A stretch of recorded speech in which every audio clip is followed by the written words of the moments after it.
ఒకనొక కాలంలో ఒక స్వగ్రామములో ఒక విక్రేత ఉండేవాడు. ఆ విక్రేత అన్ని రకాల సామాన్లు అమ్మేవాడు. చెప్పులు, బట్టలు, గాజులు, పళ్ళు, గిన్నెలు బజారులో చవకగా కొని ఊళ్ళో ఇంటింటికి వెళ్లి అమ్ముకునేవాడు. ఈ సామాన్లు మోయడానికి ఒక గాడిద ఉండేది. సామాన్లన్నీ మూటకట్టి గాడిదమీద వేసి బజారునుంచి ఊళ్ళోనుంచి తిరిగి అతని ఇంటికి తిప్పేవాడు. రోజంతా బరువైన మూటలు మోసి ఆ గాడిద అలసిపోతూ ఉండేది. ఒకరోజు విక్రేత బజారులో ఉప్పు కొన్నాడు. ఉప్పు మూటలు మామూలుగా కన్నా ఎక్కువ బరువుగా ఉన్నాయి. గాడిద పాపం బరువుని మోసుకుంటూ విక్రేత వెనుక నడిచింది. మీట మధ్యాహ్నం అయ్యింది. ఎండ బాగా ముదిరింది. గాడిద అలసిపోయింది. కాళ్ళు లాగడం మొదలెట్టాయి. వీపు నొప్పెట్టేస్తోంది. దాహం వేస్తోంది. ఇంతలో కాలువ ఎదురయ్యింది. గాడిద గబగబా కాలవవైపు వెళ్ళింది. అంత పెద్ద మోటతో వంగడం కష్టంగా ఉంది. వీలైనంత ముందరికి వంగి నీళ్లు తాగడానికి గాడిద ప్రయత్నం చేసింది. కాలవ గట్టుతడిగా జారిపోతూ ఉంది. సంతులం తప్పి గాడిద ఉప్పు మూటతో సహా నీళ్లల్లో పడిపోయింది.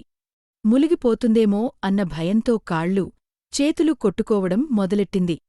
కాని అనుకోకుండా గాడిద తేలడం మొదలెట్టింది. వీపుమీద మూట తెలికైపోయింది. కాలవలోంచి గట్టుమీదకు ఎక్కి నీళ్లు దులుపుకుంది. మూట మాయం. బరువులేదు. వీపుకి చాలా ఉపశమనం కలిగింది. ఆ రోజు రాత్రి ఇంట్లో గాడిద ఈ అద్భుతం ఎలా జరిగిందని ఆలోచించింది. దానికి నీళ్లల్లో ఉప్పు కరిగిపోయిందని తెలీదు.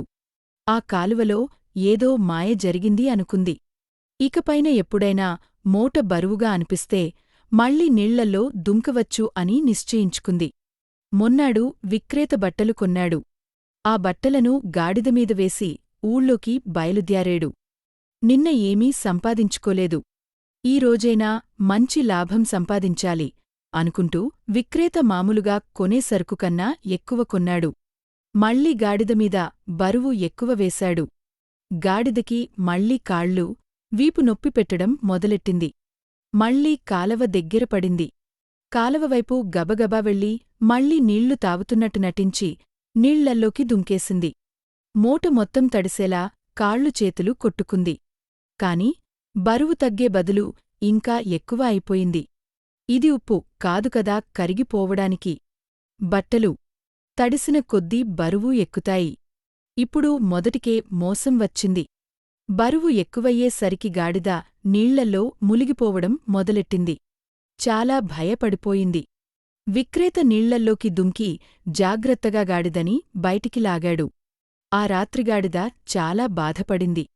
డబల్ బరువు మోయడంతో వీపు, కాళ్ళు మామూలుగా కన్నా ఎక్కువ నొప్పెట్టడమే కాకుండా అంతసేపు తడిసిన బట్టలు మోయడం వల్ల జలుబు కూడా చేసింది.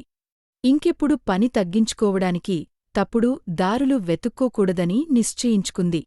నీతి: తప్పుడు మార్గాలు చివరకు నష్టం చేస్తాయి.